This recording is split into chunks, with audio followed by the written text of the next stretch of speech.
പുറപ്പാട് 27 അധ്യായം.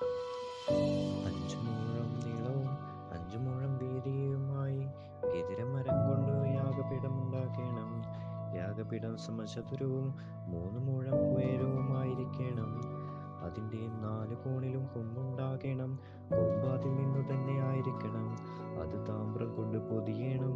അതിലെ വെണ്ണീർ എടുക്കേണ്ടതിന് ചട്ടികളും അതിൻ്റെ ചട്ടുകങ്ങളും കിണ്ണങ്ങളും മുൾക്കുളുത്തുകളും തീക്കലശങ്ങളും ഉണ്ടാക്കണം.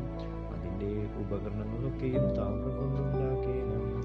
അതിന് താമ്രം കൊണ്ട് വിലപ്പണിയായി ഒരു ജാലവും ഉണ്ടാക്കണം. ജാലത്തിന്മേൽ 4 കോണിലും 4 താമ്രവളയം ഉണ്ടാക്കണം. ജാലം യാഗപീഠത്തിന്റെ പകുതിയോളം എത്തുവണ്ണം താഴെ യാഗപീഠത്തിന്റെ ചുറ്റുപടിക്ക് കീഴായി വയ്ക്കണം. യാഗപീഠത്തിനു എതിരം കൊണ്ട് തണ്ടുകളും ഉണ്ടാക്കി താമ്രം കൊണ്ട് പൊതിയണം. തണ്ടുകൾ വളയങ്ങളിലിടേണം. യാഗപീഠം ചുമക്കുമ്പോൾ തണ്ടുകൾ അതിന്റെ 2 ഭാഗത്തും ഉണ്ടായിരിക്കണം. പലക കൊണ്ട് പൊള്ളയായി അത് ഉണ്ടാക്കണം. പർവ്വതത്തിൽ വെച്ചു കാണിച്ചു തന്ന പ്രകാരം തന്നെ അത് ഉണ്ടാക്കണം. തിരുനിവാസത്തിന് പ്രകാരവും ഉണ്ടാക്കണം. തെക്കേ ഭാഗത്തു പ്രകാരത്തിനെ പിരിച്ച പഞ്ഞിനൂൽ കൊണ്ട് ഒരു ഭാഗത്തേക്ക് 100 മുഴം നീളത്തിൽ മരശീല വേണം. അതിൻ്റെ 20 തൂണും അവയുടെ 20 ചുവടും താമ്രം കൊണ്ടു. തൂണുകളുടെ കൊളുത്തും മേൽചുറ്റുപടികളും വെള്ളി കൊണ്ടു ആയിരിക്കണം. അങ്ങനെ തന്നെ വടക്കേ ഭാഗത്തു 100 മുഴം നീളത്തിൽ മരശീല വേണം. അതിൻ്റെ 20 തൂണും അവിടെ 20 ചുവടും താമ്രം കൊണ്ട്. തൂണുകളുടെ കൊളുത്തും മേൽചുറ്റുപടികളും വെള്ളി കൊണ്ടു ആയിരിക്കണം. പടിഞ്ഞാറേ ഭാഗത്തേക്ക് പ്രകാരത്തിന്റെ വീതിക്ക് 50 മുഴം നീളത്തിന്റെ മരശീലയും അതിൻ്റെ 10 തൂണും അവയ്ക്ക് 10 ചുവടും വേണം. കിഴക്കേ ഭാഗത്തേക്ക് പ്രകാരത്തിന്റെ വീതി 50 മുഴമായിരിക്കണം. ഒരു ഭാഗത്തേക്ക് 15 മുഴം നീളമുള്ള മരശീലയും അതിന് 3 തൂണും അവയ്ക്ക് 3 ചുവടും വേണം.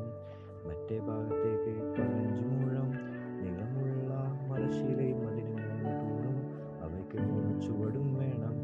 എന്നാൽ പ്രകാരത്തിന്റെ വാതിന് നീലനൂൽ, തുമ്രനൂൽ, ചുവപ്പ് നൂൽ പിരിച്ച പഞ്ഞിനൂൽ എന്നിവ കൊണ്ടു ചിത്രയാൽ പണിയായി 20 മുഴവും നീളമുള്ള ഒരു മറയും അതിന് 4 തൂണും അവയ്ക്ക് 4 ചുവടും വേണം.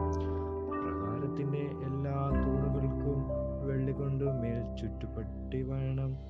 അവയുടെ കൊളുത്ത് വെള്ളി കൊണ്ടും അവയുടെ ചുവട് താമ്രം കൊണ്ടും ആയിരിക്കണം. പ്രകാരത്തിന് 400 മുഴം നീളവും എല്ലായിടവും 50 മുഴം വീതിയും 5 മുഴം ഉയരവും ഉണ്ടായിരിക്കണം. അത് പിരിച്ച പഞ്ഞിനൂൽ കൊണ്ട് ചുവട് താമ്രം കൊണ്ട് ആയിരിക്കണം. തിരുനിവാസത്തിലെ സകല ശുശ്രൂഷയ്ക്കുമുള്ള ഉപകരണങ്ങളൊക്കെയും അതിൻ്റെ എല്ലാ കുറ്റികളും പ്രകാരത്തിന്റെ എല്ലാ കുറ്റികളും താമ്രം കൊണ്ട് ആയിരിക്കണം. വിളക്കു നിരന്തരം കത്തിക്കൊണ്ടിരിക്കേണ്ടതിന് ഇസ്രായേൽ മക്കൾ വിളക്കിനു ഇടിച്ചെടുത്ത തെളിവുള്ള ഒലിവെണ്ണ നിന്റെ അടുക്കൽ കൊണ്ടുവരുവാൻ അവരോട് കൽപ്പിക്കുക.